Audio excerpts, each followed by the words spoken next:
Hey, everybody. We are here today talking with Chey Garrigan. She's the executive director of Alabama Cannabis Industry Association. So she has been on the ground floor of the movement in Alabama, really hands-on with Senate Bill 46, which was just basically signed at 2 days ago by the governor. And that legalizes medical cannabis for the patients in the state of Alabama. So welcome to the podcast. This is going to be on our YouTube channel. We'll kick it out on our social media pages. We're having the conversation on Clubhouse right now to leave it open if anyone wants to join in there and listen in. But really just excited to talk to you about what the bill is all about, what your role in Alabama's cannabis industry has been, and where you see the future of Alabama's cannabis industry is going. So maybe we'll just start out with your background and what brought you into cannabis.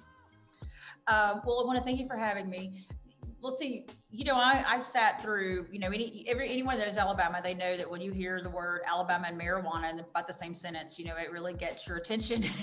All throughout the nation, it would get your attention just because it's not a likely two words that are not going to be, strung along in a sentence. But, I'd been following and cultivating relationships with the hemp farmers. So I was very well aware of what was going on in the hemp industry here in the state of Alabama. And then, that struck me, the whole Alabama and marijuana in the same sentence. And so I had to be there to see it. So I happened to reach out to a friend of mine that was a reporter and rode up there to Montgomery and sat down and watched this. And a lot of people started giving their stories. And I really started asking the question as to why this was not available here in the state for people, for patients, for children that had epilepsy. And so I, was just really moved by, didn't understand why this was not, or what the problem was.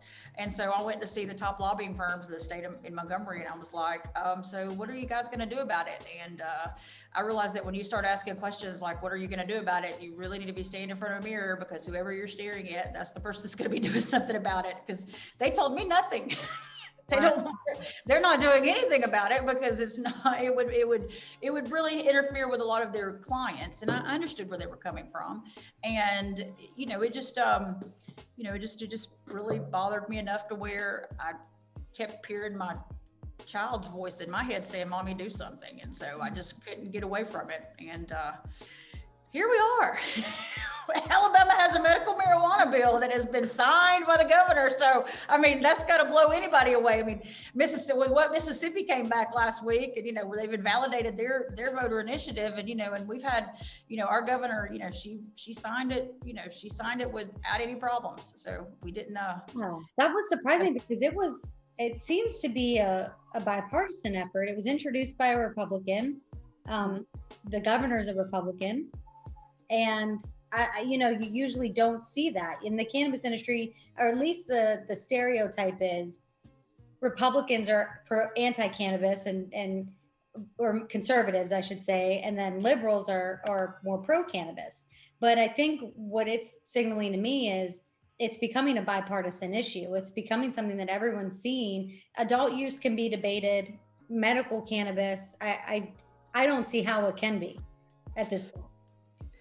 Yes, the Republicans, it was a lot of compromising that was done for this bill in order to get it over the finish line. So the Democrats in the state of Alabama have been united on this issue at go. In fact, I've spoken at the House Judiciary Committee, in front of the House Judiciary Committee, along with the House Health Committee. And anytime they would take a vote in there with all these different bills or anything before we ever got a chance to speak, the Democrats were always united. You never saw one of them that, and it's although the Republicans do hold a majority in the House and the Senate. It's like a 1-3 in the House and about a 1-4 in the Senate. So there's a huge majority, but the Democrats have been very, very easy to work with. In fact, they just launched a new campaign called Legalize it Alabama. So where they're actually really pushing for recreational. So wow. We've had some really exciting things that have been going on here in Alabama, and it just appears to be getting a lot better. But Sherry, what we were just talking about is the movement in Alabama has been largely bipartisan. The bill was introduced, it's for medical cannabis. Obviously, it was introduced by a Republican, obviously signed by the Republican governor. And Chey was just saying, the Democrats have been supportive of this, and sounds like most of the Republicans have been. Well, we still got some of those older folks, but I'll tell you, there was it was about a 60-30 split coming out of the House. So that was the main thing that we were concerned about, and it was like a 10 to about 20 coming out of the Senate. So I may have a little bit of people left off there, not accurate numbers, but that kind of gives a good idea about what it was. And the Democrats have been completely united. We are Republican states, so sometimes you can pick up on where maybe the Attorney General has had a little bit of influence and tapped one of the representatives to bring some really kind of crazy bills, a really kind of crazy qualifying condition or something, or to eliminate it, or to really cause kind of a problem. Right. Yeah. Right. Yeah. Go ahead, Chey. Well, I was just going to say that being on the ground here in New York and New Jersey, there's one thing that unites. I call it the bipartisan connector, and that's money. Chey, are you finding that in Alabama, that money is the great unifier? Well, I believe that it will. I've had to take a couple of different approaches with a lot of different approaches with a lot of different people. But, the main thing is there, apparently Alabama doesn't care about money because we can't get a lottery or a gambling together. So, but I know once it starts flowing in, they will really all of a sudden wake up and we can have recreational before anybody else has it. So, once, because it's actually would be, there's a lot of that seemed to be a lot of the opposition. And so in Alabama is that people were thinking that, we were trying to pass a rec bill. And in fact, when the opposition would get up and start opposing this, they really weren't like opposing medical, they were opposing recreational, which is, you have to listen a little deeper, because I'm like, well, they're not even familiar with how complicated a medical cannabis program would be. And then, you look a little deeper and you're kind of like, well, this isn't really the opposition. This is actually just the competition, with the other pharmaceuticals. So, so they don't have to know anything about medical cannabis because they'd rather it be recreational, but they'll act like they're opposing it. But, it's just, that's been really fascinating to see unfold.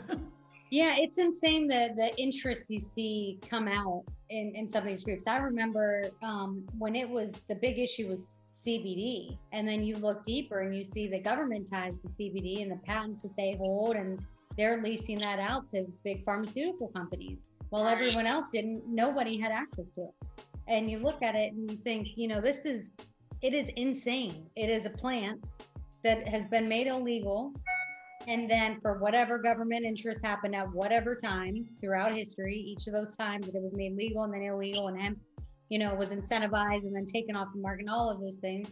And you see this common thread of special interest, money, power, whatever that looks like. And Sherry sees that a lot. I mean, she's, in New York, New Jersey. I mean, there's a lot of things going on there. It's so political, and it's political in Alabama, but I think it's a little more outright and known in New York, just how political everything is there. Yeah, really, it's like that everywhere. And, Emily and I have worked together in, other states, including Illinois, which is only slightly less politically, however you want to call it, than New York or New Jersey. But, I come from a pharma background. I worked for them and then I prosecuted them. So I think that issue is highly significant. And I also find that a lot of the, supposed opposition is oftentimes, if not based on a different agenda than what they're talking about, it's also based in a lack of understanding. They oppose something without really understanding either how complicated it is or how good it could be for constituents. I think that education, the lack of education and the lack of willingness of some of the people who are making the decisions in these states, the lack of understanding of this industry, really is what's behind their opposition. That's what I found. And once they understand it, if they can get past their ego, once they understand it, then there isn't a lot of basis for opposing it. So true. And that education lacking is a huge thing. Actually, you know, you probably had to put a lot of effort forth in educating people on this. So what was that experience like? Well, you know, I realize that she made a great point. The egos, that's what it is. And you know, and that's very fascinating, meaning that these egos they came out a lot more when it came to opposing the bill, meaning that they were thinking like if they're attorneys or former district attorneys or prosecutors, then you know, this is an opportunity for them to present like a great argument, and everybody's going to be watching it because you know, we've had the restrictions on going to the state house due to the pandemic, and so now everything is live streamed. So if they're in a conference room or if they're on the house floor or anything, so you know, these, you can tell where some of them have really taken this opportunity to oppose it. Not in a way that their constituents would agree with what they're doing, but just that this has been the most controversial thing in the state of Alabama that has lacked any type of news coverage whatsoever. And I'm sure that there's a reason for that, because we had to get in front of the gambling bill. There was a gambling bill, and it died. You know, it was unsuccessful. And then they brought a lottery bill, and that's, you know, with kind of gambling tacked onto it. And so that's that was unsuccessful too. So we had to really push to get this medical cannabis bill in front of the gambling, because it took about 3 days before this thing would pass. So it's, you know, they had a lot of grandstanding out on the House floor. And, you know, when you watch all these guys get up and have something to say, they actually haven't even read the bill. So what you were just describing, I call that cannabis theater. What's playing in New York and New Jersey today? And listen, when the bills were being heard on the floor, it was, especially since a lot of it, particularly in New York, was happening in COVID. I mean, absolutely, it was about grandstanding. And it was very interesting because you can tell off screen, you can tell that one of the legislators' clerks or chief counsel or something, you can see that they're pulling at the elbow, almost saying, no, that's not your line. Here's the line. It's right here. Don't say that. Say this.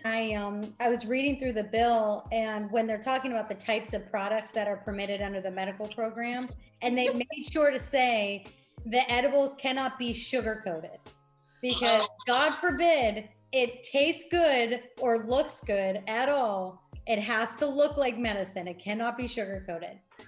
And that came out. Oh my goodness. Okay, so that's one of those attorney general like try to make it difficult type of things. Which, you know, I'm almost like, well, that's interesting, because what was even funnier is like when somebody said they didn't want to have a taste, one of the guys in the House goes, why don't we make it taste like a sweet potato? You know, and it was.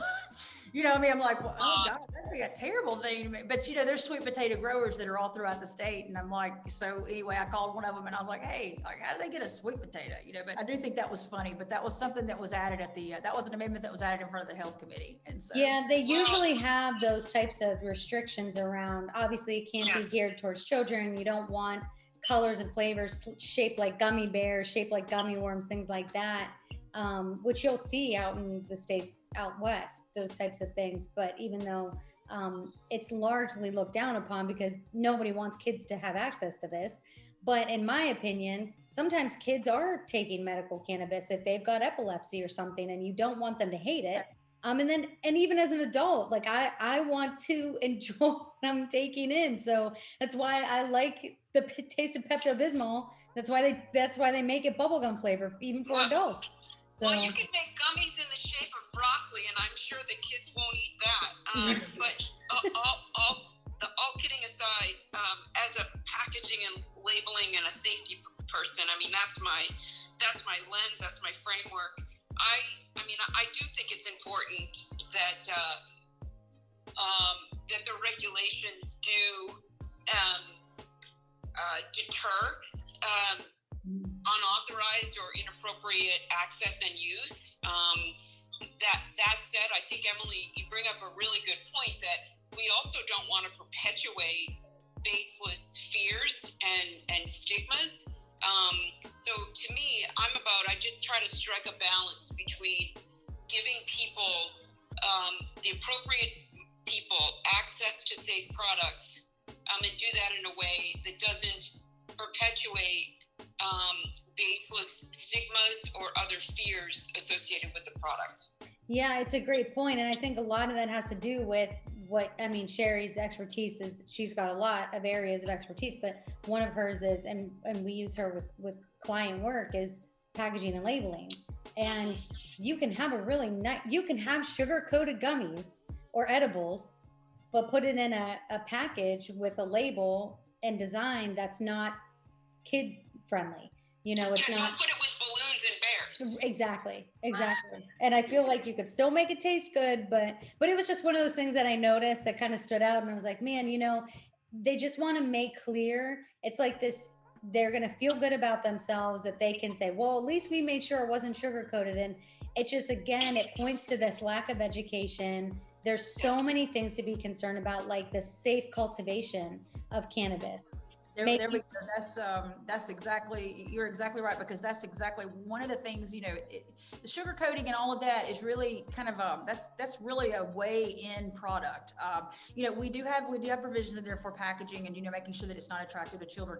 But for me, it doesn't go into how it's going to be cultivated. If you looked at how that, but we all know, all these farmers here in the state of Alabama know that, they may be growing hemp outdoors, but there's, the cannabis is going to have to be grown in a very controlled environment, like an indoor type of grow. And there's not anything in there about it in the bill.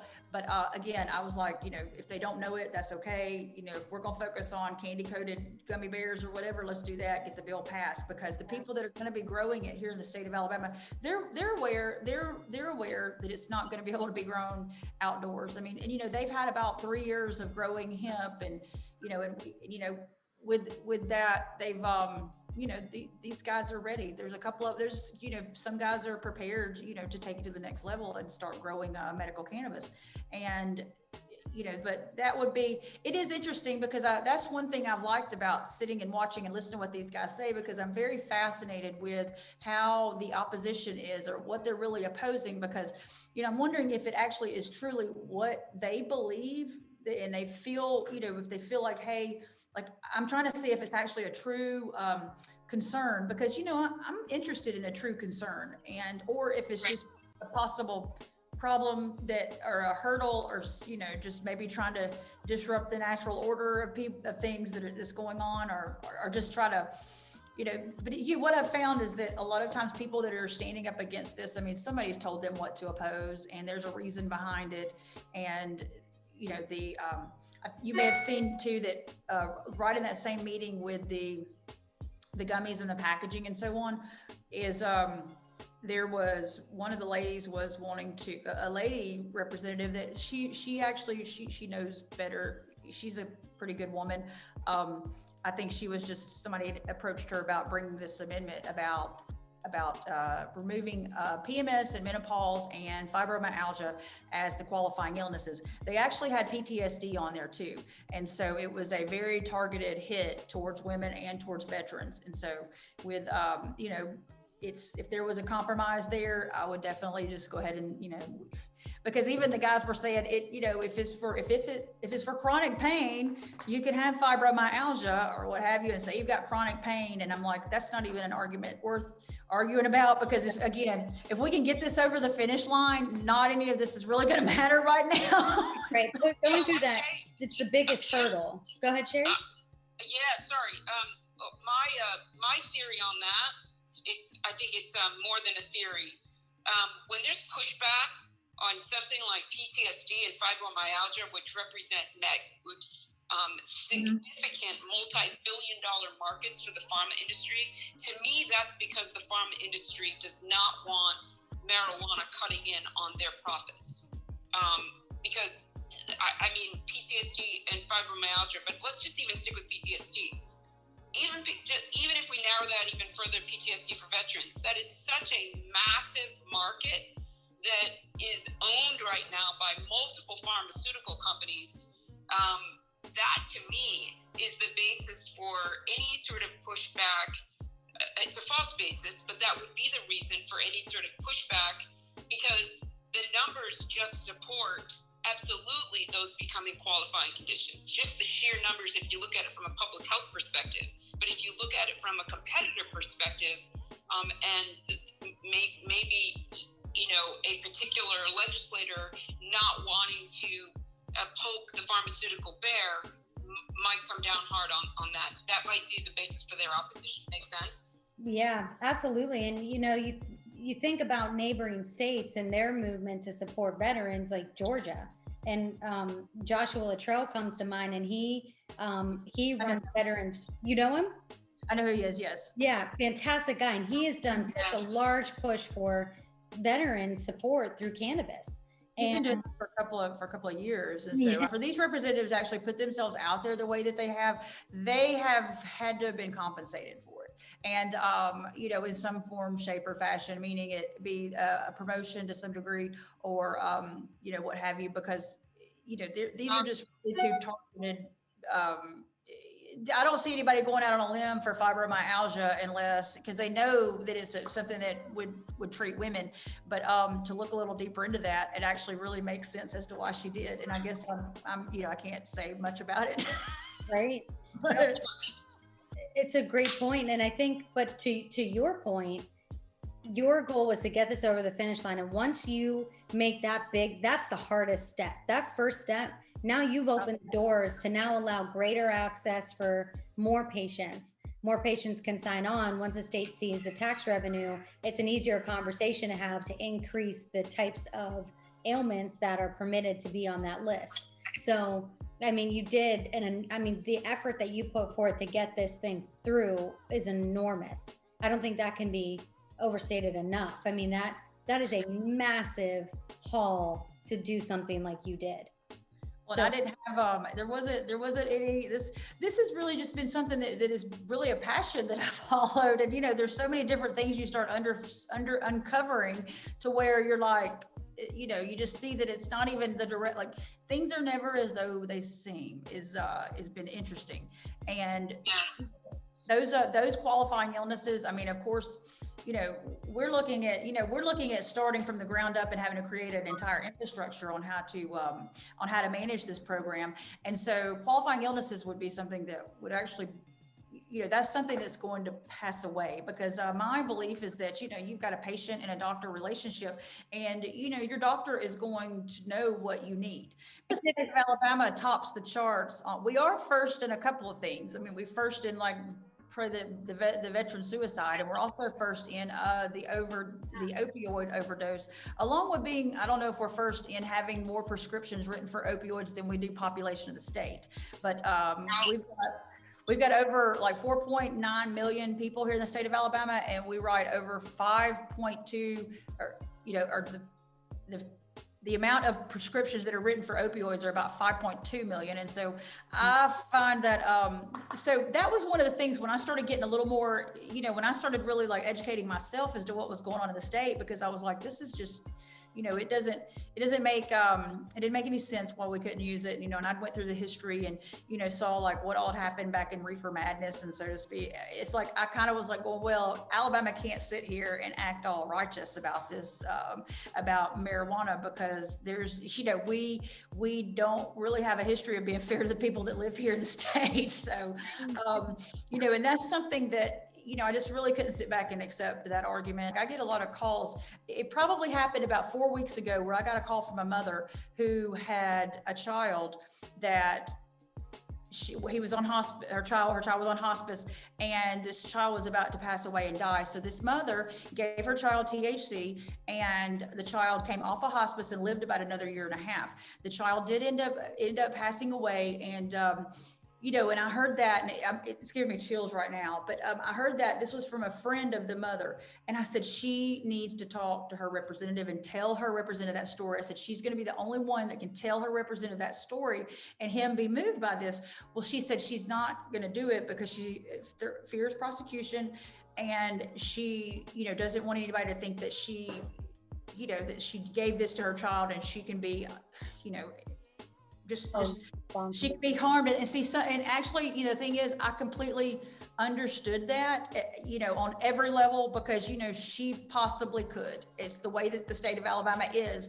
I've heard so many people, like, they've come off smoking and they've stopped taking Xanax. They've stopped taking all these different types of medication because of, and it may not be medical cannabis. It doesn't matter what it is, but however, these different people in the area that are providing assistance to people that are in need, I'm all for it. You said a lot of things right there that were really, really relevant. And going back to the issue of the opioids in Alabama and a similar state like Indiana and Ohio, I think you guys are 1, 2, 3. I'm not sure what order, but I think you're 1, 2, 3. And once again, that argument about the lack of safety associated with cannabis and whatnot, and my argument would be in particularly in states where there's high opioid addiction rates. So if you're that concerned about the safety and the livelihood of your constituents, let's talk about the opioid crisis. I mean, again, it goes back to pharma. I mean, it's big dollars for those states. I think we still attach a stigma to cannabis that we should be attaching to prescriptions that are written. And it's happening in Alabama. And you even see it in like Sherry saying, even just ensuring that the language around removing the sugar coating from edibles, it perpetuates this stigma like cannabis is inherently bad, and we need to try to do everything we can to make sure it's not going to be bad for people. That's really the framework. People are coming at it from the incorrect way. It's inherently good, and we need to just make sure it stays in the right hands, it's not abused, rather than it's inherently bad. So we need to draft this bill to make sure we cut out all the bad pieces of cannabis and only keep the good. Do you feel like this bill was modeled after a similar state in the South located near you? I feel like there were a lot of things that were copied and pasted in this bill that came from other states. So, some will say Tennessee, but, if you look at how the workman's comp is handled, I mean, that's from Ohio. There's some language in there from Michigan, and I think we got some Pennsylvania language. So I definitely believe I've gotten a very well-rounded perspective, because I want to know, is the Christian Coalition truly out to save everybody from the devil, and they think that it's going to be coming in here on marijuana? Well, no, that's not true. The leader of the pack is just doesn't like the senator who introduced it, and that's just pretty much the bottom line. It really does show a lack of education around it, and it offers the opportunity to have compassion and teach and educate, which I think is so needed in this industry. But I know we're hitting about the top of the hour, and I know, Sherry, you're going to have to bounce soon. And Chey, I don't want to take all your time. I'm just very, very grateful to have it. So are there any last things you want to say? Any departing words of wisdom? Any outlook on the future of Alabama legalization? Alabama here, we can use any type of guidance that anyone would like to give us here on how to run this program successfully. I mean, we are open to this. For the association, the website for the association is bamacannabis.org. And so if people want to go on there and reach us through there, but we will eventually we're going to be gearing up and having some different type of YouTube events. Being able to talk to women like the two of you is it's just very, very good for me. I just really enjoy it. Awesome. Well, thank you so much for your time, Sherry. Thank you for your time. I know you have to hop off, and thanks for jumping on Clubhouse. Thank you for having me. Absolutely. We'll definitely do this again, Chey. Okay. Thank you so much.